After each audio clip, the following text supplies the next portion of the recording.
이번에 생사 문제 내가 해결한다. 그렇게 생각하시고 그렇게 이 문제를 함께 한번 생각을 해보시면 좋겠다.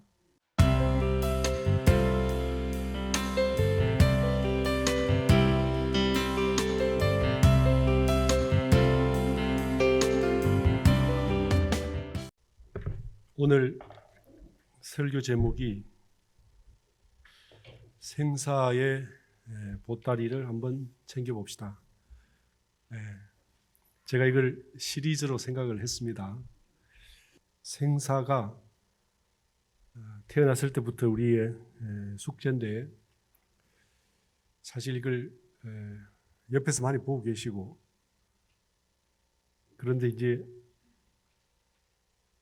내 문제로 이렇게 깊이 생각하기가 참 어렵습니다. 특히 종교는 생사의 문제가 이제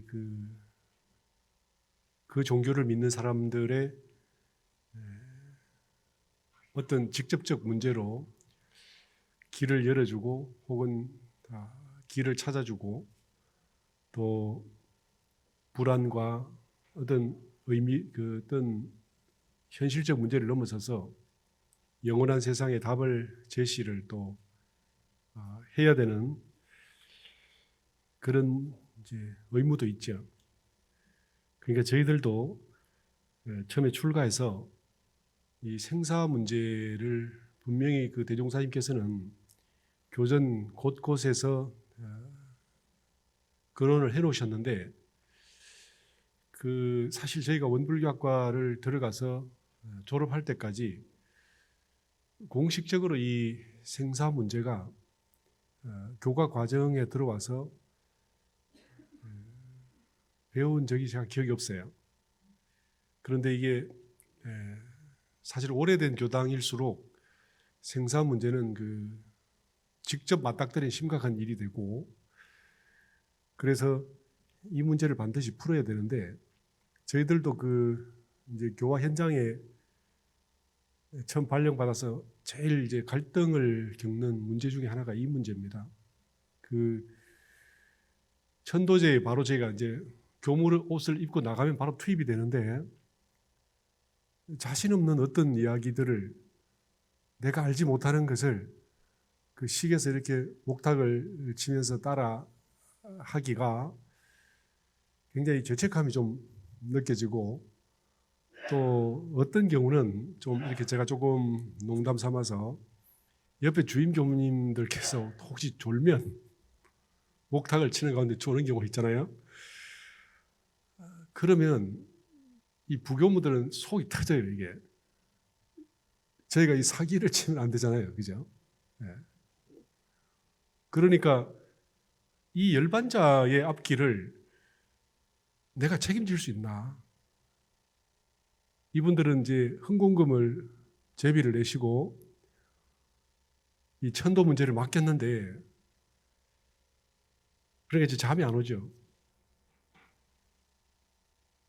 내 인생의 문제도 해결하기 어려운데 아주 어린 나이에 우리 교도님들의 내생을 책임져야 되는 이런 문제가 막 닥치기 때문에 저뿐만 아니라 많은 이 부교무들이 갈등을 하고 있습니다. 그래서 중간에 이렇게 부교무를 하다가 스스로 이게 자진 탈락을 하는 사람들의 상당수도 나는 이렇게 못 살면서 나의 위선인 것 같아서 이거 못 하겠어요, 이러는 교무들이 있습니다. 상당히. 그런데 진리를 찾으러 왔다가 어떤 문제 때문에 탈락을 한다는 것은 지금 가슴 아픈 일이기도 하고, 그런데 사실 이게 마땅한 답을 잘 알 수가 없죠. 그래서 이쪽에 대해서 이제 깊이 생각을 하게 되는데, 우리 교도님들도 마찬가지잖아요.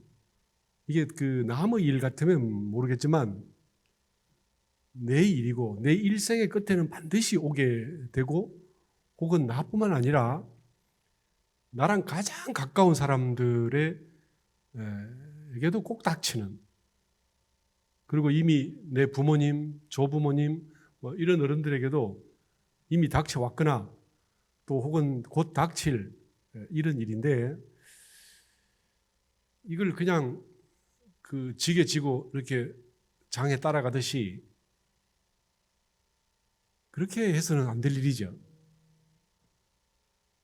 그래서 이제 여러 가지 깊이 생각을 많이 하게 됩니다. 근데 이게 생각으로 또 해결될 문제도 아니니까 혹시 죽음에 대한 어떤 이걸 연마하는데 단서가 없을까?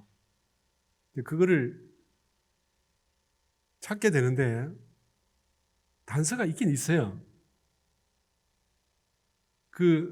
우리가 TV 드라마 같은데 특히 전설의 고향 같은데 보면 많이 나타나는 이제 경우가 사람이 열반의 지경에 당하면 그 저승사자가 오지요. 근데 저승사자가 제가 이렇게 그 어르신들에게서 상당히 많이 들었는데 대체로 저승사자가 와요. 못 들으셨어요? 근데 한국의 저승사자는 어떻게 옵니까? 네, 갓을 쓰고 지금 시대가 어느 시대인데 도포자락, 검은 도포자락을 입고는 이렇게 오시잖아요. 그 이야기 못 들으셨어요? TV에 저만 봤나? 그런데 제가 그걸 보다 문득, 왜냐하면 그런 것을 볼 때 사람들은 겁을 내지만 저희들은 이제 목숨을 걸고 이렇게 출가를 했으니까 왜 저승사자가 갓을 쓰고 검은 도포자락을 휘날리고 올까? 미국에도 그렇게 올까요? 궁금하지 않으세요? 우리 사람들만, 우리나라 사람들만 생각하시고 끝나겠어요? 그럼 가까운 일본에도 그렇게 오겠습니까? 중국은? 이거 아시죠? 이렇게 뛰어다니는 거. 그죠? 네. 그 사람들에게는 왜 이런 사람들이 올까요? 이렇게?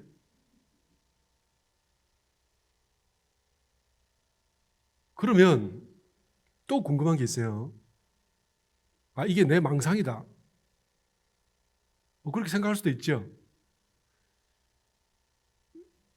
그런데 거의 모든 사람들에게 공통적으로 이렇게 듣는 소리가 상당수의 저승사자가 실제로 이렇게 갓을 쓰고 도포자락을 날리면서 왔다가 갔다는 이제 어른들이 계십니다.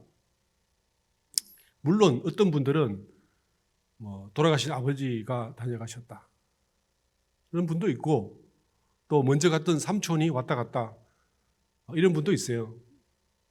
그리고 또 몇몇 분들은요 시커먼 뭐가 잘 모르겠는데 시커먼 뭐가 이렇게 벽 쪽에 왔다가 뭐 갔다 이런 분도 있고 아니 이게 지금 제가 이 내 문제가 아니라도 궁금하지 않으세요? 이게? 네.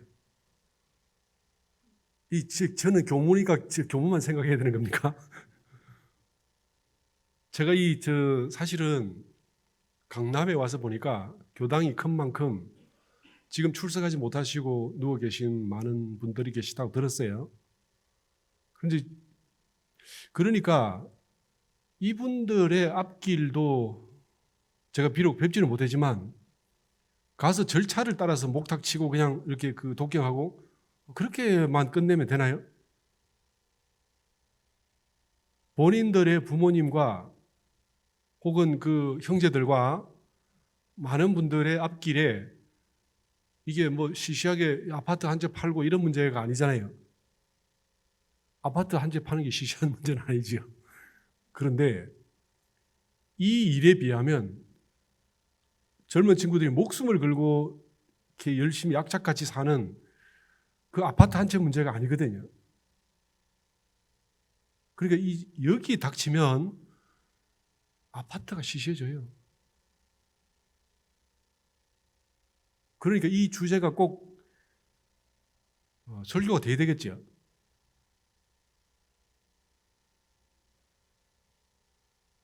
제가 이 주제가 사실은 한 번 설교로 끝날 일은 아닙니다. 그래서 제가 시리즈를 만들려고 생각을 했고, 많은 그 죽음에 관련된 책들을 다 봐도 본질적인 문제가 없어요. 기껏해야 죽음이 있으니까 철학적 이 설명이죠. 죽음이 있어야 삶을 더 악착같이 산다. 죽음이 없다면 한없는 세월에 뭐 대충 살지 뭐 이런 거. 그 다음에 삶의 의미를 간절히 이렇게 갈구하지 않는다. 죽음이 없으면 뭐 이런 문제. 뭐 기타 등등 그 해석에 관한 부분으로는 굉장히 많은 책들이 나와 있습니다. 제가 그 평생 이 뭐죠 이렇게 무슨 병원이죠 그게? 돌아가시는 분들을 위한 병원 있죠. 네, 호스피스 병원. 이런 병원에서 평생을 근무하던 간호사분들이 쓰는 책도 봤고, 또 주변에 이렇게 죽음에 관련된 많은 어른들이 나름대로 찾아보고 썼던 책도 봤고, 최근에 조금 긍정적으로 나오는 책들을 보면 죽음에 임박한 사람들이 죽음에 당했을 때 굉장히 밝은 빛을 향해서 간다라는 이제 그쪽 주장을 하는 사람들이 상당수 나타나요. 왠지 시커먼 게 아니라 환한 빛을 따라 동굴로 환한 빛을 따라가다가 보면 동굴이 열리면서 큰 밝은 빛이 있는 새로운 세계로 가다가 중간에 돌아왔다. 뭐 이런 분도 있고. 그래서 그러면 왜 이런 일이 생기는가? 예를 들면 아까 제가 그 저승사자 말씀을 드렸지만 공통적으로 우리는 보통 보면 황천길 같다 이렇게 말을 하죠. 그 황천길이라는 게 무슨 말입니까? 열반하셨단 말이죠. 그러면 이제 황천길이라는 말이 뭐냐? 황천이 뭐냐면 누런 물이 흐르는 냇가, 혹은 그 누런 물이 흐르는 강, 뭐 이 말이죠. 그런데 제가 제 가까운 인연들도 그렇고 많은 분들에게 물어보니까 황천이 아닌 것 같아요.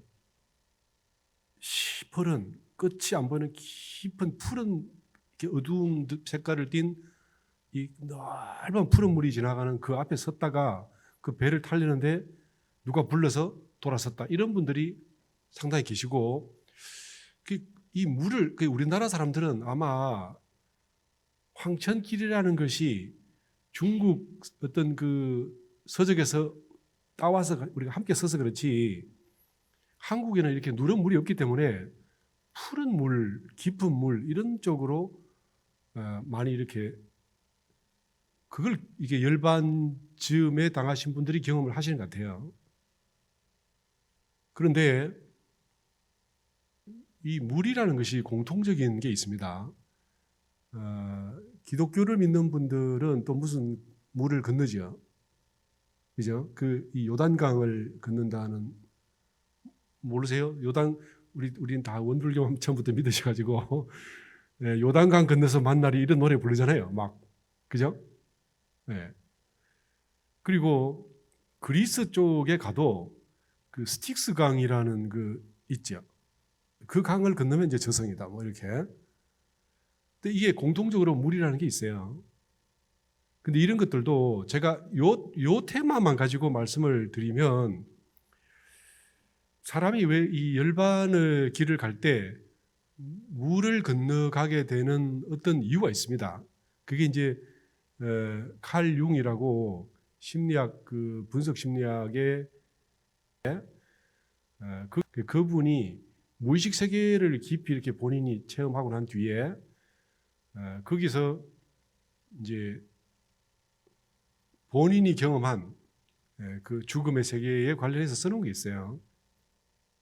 그래서 그게 우리가 지금 현재 사는 이 세상의 경험 때문에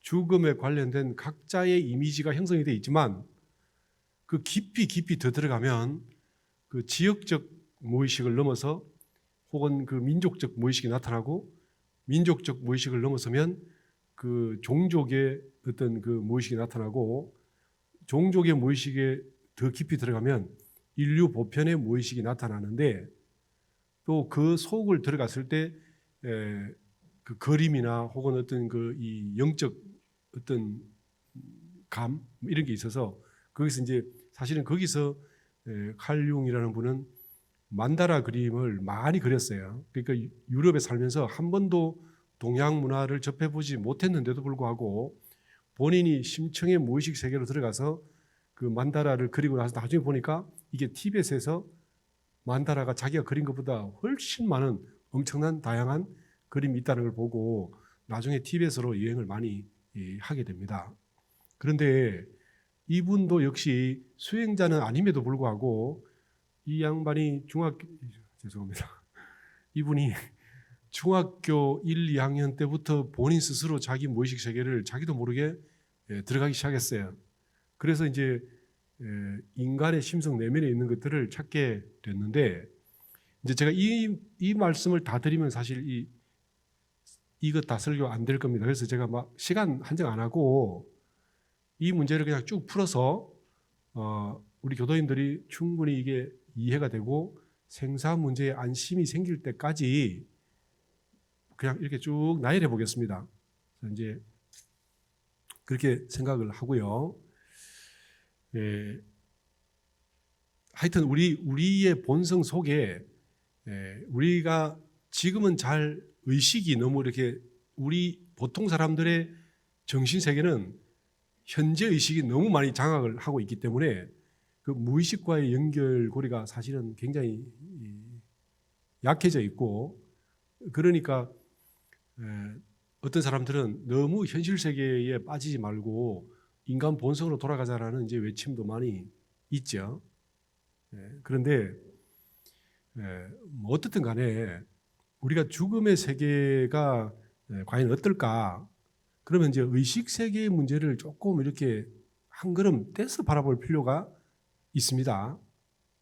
그러면 이제 지금 우리가 의식 세계를 약간 놓고 보려면 어디서부터 시작해야 되는가? 이게 이제 뭐 천천히 가기, 뭐 좀 한 템포 쉬기, 일상생활에서 좀 떠나기, 뭐 이런 걸 많이 강조하는데 실제 우리가 이 사회생활을 하다 보면 그게 참 힘들잖아요. 그래서 이거를 저희가 이제 제 생각에는 현재 우리가 사는 생활 속에서 우리 현재 삶 속에서 여기에 대한 궁리가 가능할까 하는 부분들을 또 제가 찾아봤겠습니까? 그래서 제가 그런 순서 따라 조금씩 말씀을 드리겠습니다. 분명히 죽음이라는 것은 누구도 피해갈 수 없는 어떤 일인데 이제 죽음의 이 운명이 내게 닥칠 때 이제 불안해지는 가운데서 제가 양정을 떠날 때도 91세 되신 우리 그전 회장님 하셨던 분이 이제 다급하니까 교무님 제가 다음 생이 있는지 확실히 알고 싶습니다 라는 질문을 마지막으로 하셨어요.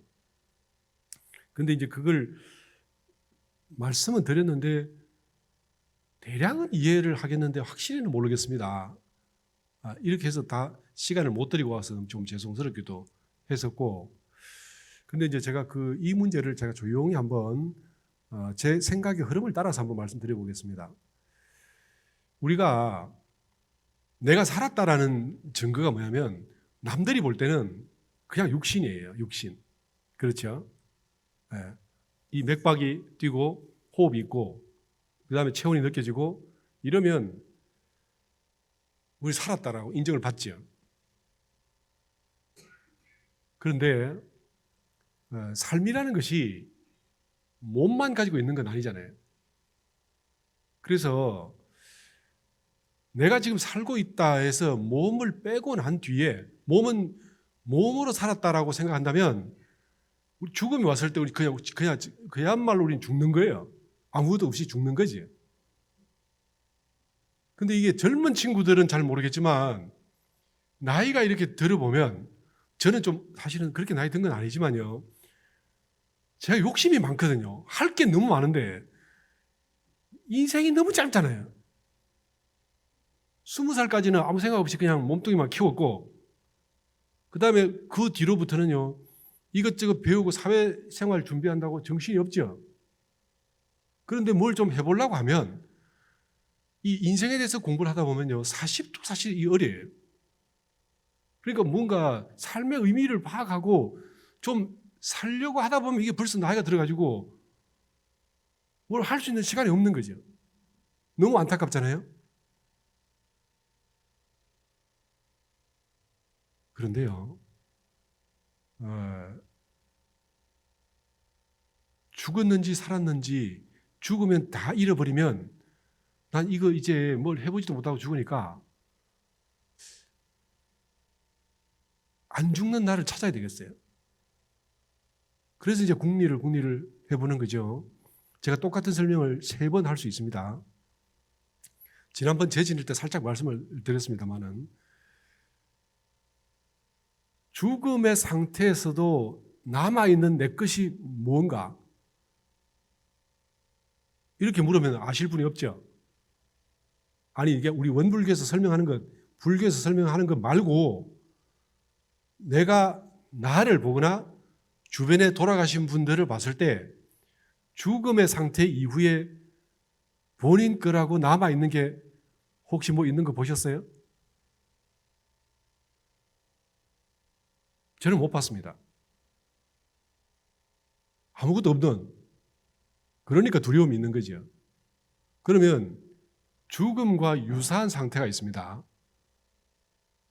잠자는 거 있죠. 자, 불교 이 유식 백법에 보면 몇 가지 제가 또 이런 이야기 하려니까 죄송스러운데 제가 우리 모 평타원님 댁에 찾아갔더니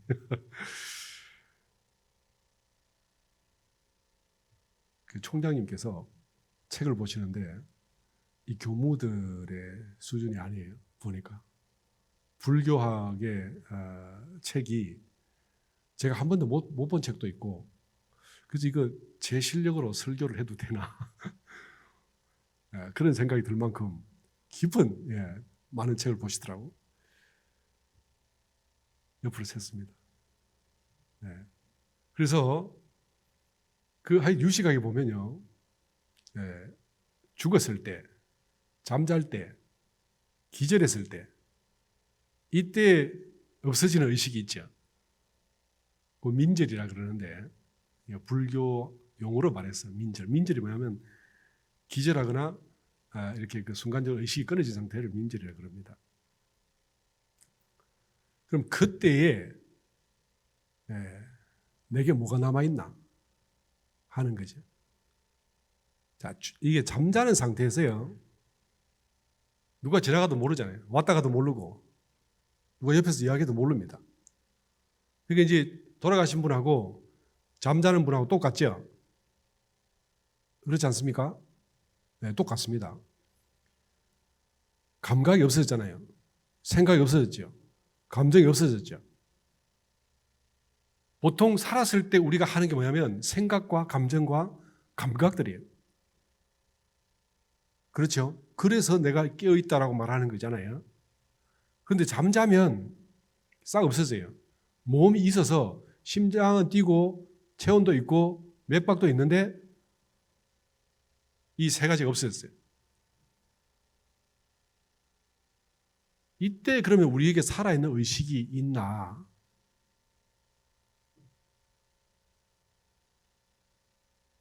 그런데요, 어떤 수준 이상으로 깨우면 일어납니다. 그렇죠? 집에 불이 났어요. 옆에 막 흔들잖아요. 막 갑자기. 제가 너무 이 심한 예화를 듭니까? 맛있는 음식이 있어요. 혼자 먹기 아깝잖아요. 그죠? 한국과 일본이 뭐 축구를 하는데 이기고 있어요. 그러면 어떻게 해요? 혼자 보기 아깝잖아요. 그럼 어떻게 합니까? 혼자 봅니까? 깨우죠. 그죠? 근데 내가 깨웠는데 이 사람 또 일어나. 잠잤던 사람이 뭐 때문에 일어났을까요?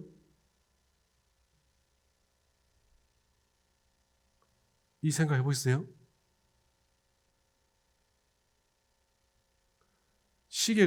이게 시계 추가 움직이는데 혹은 시계 바늘이 착착 초별로 움직이는데 어떤 A 지점에서 B 지점으로 움직이는 그 움직임이 정지 상태에서 어떤 상태로 이게 A 지점에서 B 지점으로 갈 수 있는가, 이런 거 궁리해 보시잖아요. 많은 사람들이. 똑같은 겁니다. 의식도 없고 감각도 없고, 그죠? 감정도 없는데 내가 그 사람이 뭘 건드려서 일어났을까요?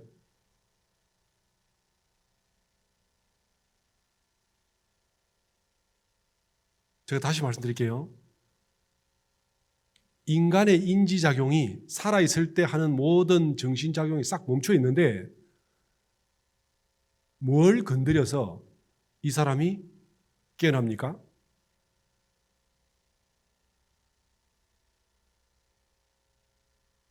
이 생각 안 해보신 분이 저만 생각해봤기 때문에 답을 제가 가지고 있는 거죠.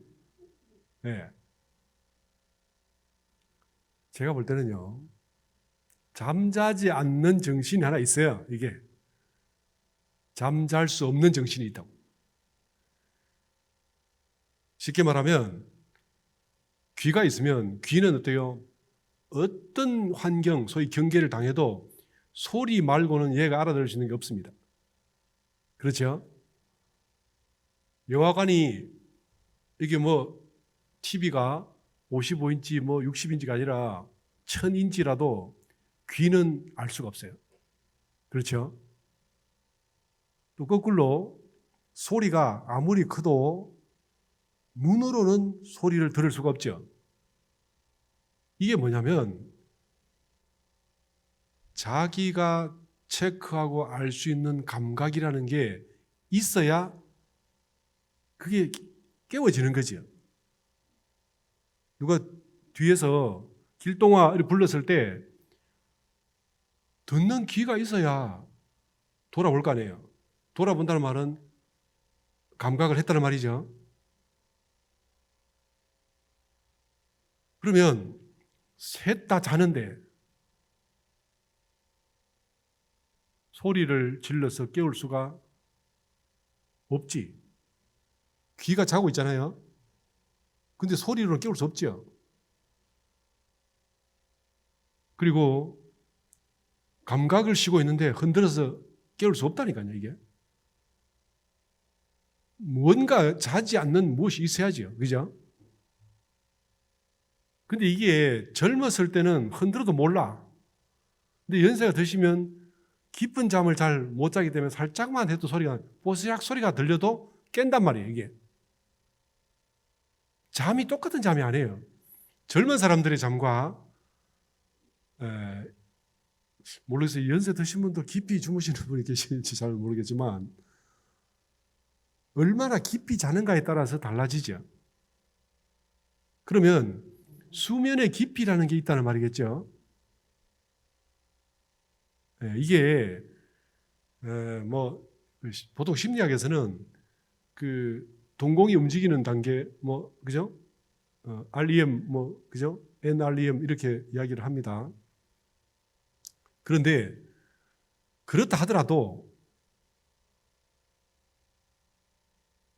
아주 깊이, 아무리 깊이 자도 흔들어서 깨우면 일어날 때, 그러면 이 사람이 왜 중간에 깊이 자든 아니든 우리가 깨우는 강도에 따라서 이 사람이 일어나냐 아니냐가 결정되냐. 이 말이 무슨 말인가 하면요, 잔다는 것도 어떤 업의 행위예요. 쉽게 말하면 낮에 일을 세게 했으면 잠을 깊이 자는 거죠. 피곤하니까. 그죠? 낮에 별 일 안 하고 그냥 머리도 안 쓰고 했으면 잠이 깊이 잘 안 들어요. 쉽게 일어날 수 있죠. 그래서 자고 깨고 자고 깨고 하는 것은 이게 뭐냐면 업이 하는 일입니다. 우리 성품이 하는 게 아니라. 다시 말씀드릴까요? 우리가 보고 안 보고 하는 것도 업이 하는 일이고, 자고 안 자고 하는 것도 업이 하는 일이지, 우리 본래 성품은 거기 관련되어 있지 않습니다. 시간이 다 됐나? 참 제가 이게 깊이 굉장히 재밌게 들어갈 수 있는데 제가 화두를 하나 드릴게요. 그러면 예전에 저희가 그 만덕산에 훈련을 원불교학 학생들 꼭 갑니다. 그때 승산 종사께서 그 깨달음에 관련된 설법을 해주셨어요. 제가 오늘 이제 승사님을 좀 깝니다. 네. 그때의 승산 종사께서는 이제 견성하신 분이라고 소문이 쫙 나 있었어요. 이제 그런데 이제 이 어른이 하시는 말씀이 주로 뭐냐면 툭 터져서 환하게 보고 있는 이것이 무엇이냐 이렇게 주로 말씀을 하시죠. 많이 들으셨을 거예요. 그런데 이분이 성품이 잠자고 깰 때 차이가 뭐냐라고 설명하시면서 거울은 잠자는 바가 없는데 경계가 쑥 올라오면 경계를 알아채니까 그때를 깼다 하고 이 경계가 거울 밑으로 쑥 빠지면 경계가 없어지니까 경계 없는 상태이므로 이걸 우리가 잔다 한다 이렇게 말씀을 하셨어요. 그런데요, 제가 이제 그 우리 학년들이 싹 빠지고 난 뒤에 제가 질문을 했습니다. 거울은 태가 있어서 주먹이 나타났다 숨었다 하는데 성품에는 태가 없는데 경계가 어디로 숨습니까? 당돌하죠? 네. 근데 사실 이분이 답을 안 하셨어요. 그래서 그때 성품이 스스로 안 보는 겁니다. 이게 저도 몰랐고 성사님께서도 아마 모르셨던 것 같아요. 그리고 나와버렸어요. 이제 그 뒤에 저한테 이제 누가 하시는 말씀이 성사님께서 활짝 다시 이렇게 크게 열리셔서 그러시니까 다시 찾아가 봐라 했는데 제가 찾아뵙겠다고 해놓고는 못 찾아뵀어요. 너무너무 아쉬운 게 그 어른이 가시기 전에 한 번 더 찾아가서 맞들었으면 참 좋았을 것인데 그 어른께서 하시는 말씀 속에서도 제가 이 관련이 있어서 말씀드리는 겁니다. 그 말씀 속에서도 거울은 잠자지 않는데 경계가 나타났다가 사라지는, 이 제가 설명드리면 알아들으시겠죠? 네. 결국 그 말씀에도요, 성품은 온전한데 경계작용이다 이 말씀이죠. 근데 제가 미처 못 가고 있으니까 한 번 더 어떤 어른께서 성사님께 가서 다시 여쭤봐라. 그 어른이 달라지셨다. 말씀을 하셨는데 교화 현장에 나오니까 예 해놓고는 이제 사실 못 찾아본 게 저도 많이 아쉬웠어요. 제게 이제 소개하신 분도 지혜가 열리신 분이라서 이제 성사님과 대화를 하시고 이제 그때와는 다르시다 이런 말씀을 하셨기 때문에 혹시 또 이 말씀으로 인해서 또 폭탄이 될까봐 제가 그래서 거듭 지금 말씀드리는 겁니다. 그래서 이 부분은 제가 이렇게 그 상황을 관리를 못했기 때문에 그 뒤에 그 어른이 활짝 열리셨을 때 못 찾아뵀다는 말씀을 제가 드리는 거예요. 그리고 분명히 그 어른께서 그때도 또 제가 생각했을 때 이것도 결국은 환히 밝은 성품은 온전한데 업성이 이게 사실은 그 지각과 혹은 이렇게 지각하지 못함과 관련이 있다 하는 말씀을 제가 드리는 거예요. 이 문제를요, 제가 이 설교 때 시간이 짧으니까 화두를 그냥 연마하실 대상으로 숙제를 드릴게요. 드리고 이제 다음 주 때 이제 더 공부를 하시기로 하고, 어쨌든 간에 우리가 이 문제를 넘어서지 못하면 생사 문제를 해결할 수 없어요. 그래서 또 제가 이게 제가 그 전에 있던 교당에서는 설교가 끝나면 질문을 받았어요. 근데 이제 여기는 제가 어떻게 하는지 잘 몰라서 일단은 뭐 진행은 하겠지만 우리가 이 업성, 이 업성이라는 것이 결국 식정, 깊게 말하면 내가 지금 안다, 머리로 생각한다, 이런 것이 다 식정입니다. 이 식정과 그 다음에 감각입니다. 감각. 그죠? 그리고 식정과 감각에 따라서 일어나는 것이 감정이에요. 이 감정도 제가 나중에 한번 해부를 해드릴게요. 감정의 구조가 어떻게 생겼는지, 왜 우리는 이런 감정이, 왜냐하면 감정을 꼭 알아야 되는 것이 우리가 사는 세상은 욕계이기 때문에 우리 삶의 모든 동력은 뭐냐면 욕심 때문에 우리가 이 삶의 에너지를 얻고 있어요. 목표가 없고 의지가 없고 욕망이 없다면 움직이지 않는 것. 그래, 그게 욕계입니다. 그래서 이 세 가지 동력이 분명히 우리가 살아있다는 것을 증거하는 것인데, 이 문제를 쉽게 여기지 마시고, 제 말이 좀 어렵습니까? 쉽게 여기지 마시고요. 내가 이번에 생사 문제 내가 해결한다. 그렇게 생각하시고, 그렇게 이 문제를 함께 한번 생각을 해보시면 좋겠다 하는 말씀 드리고, 열반에 든 사람도 잠자는 사람과 똑같이 이 식정과 감각과 감정이 쉬는 거예요. 그렇죠?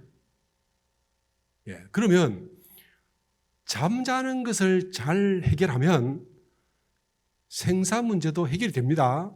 그래서 성철 스님께서 견성하는 사람이 공부를 깊이 해서 숙면일여, 그죠? 그 다음에 잠자는 것과 깨어 있는 것이 그 오매일여, 오매일여, 숙면일여가 되면 견성이다. 이 말씀을 하셨어요. 그렇게 돌려 말하면 잠자는 것에 대해서 연구를 잘 하셔서 나를 이때까지 살아있는 것이 내가 생각하고 감정을 일으키고 감각을 하는 것이 살아있다라는 증거로 삼았는데, 이게 아닐 수도 있겠어. 그럼 이것 말고 우리가 느끼지 못하는 어떤 감각 혹은 어떤 우리의 마음, 이걸 알면, 그럼 이 세 가지 말고도 내 눈앞에 있는 경계를 환히 알 수 있을까? 요게 알아지면 이게 생사를 뚫는 단서가 됩니다. 시간이 더 가기 때문에 여기서 마치고 다음 주를 이어가게 하겠습니다.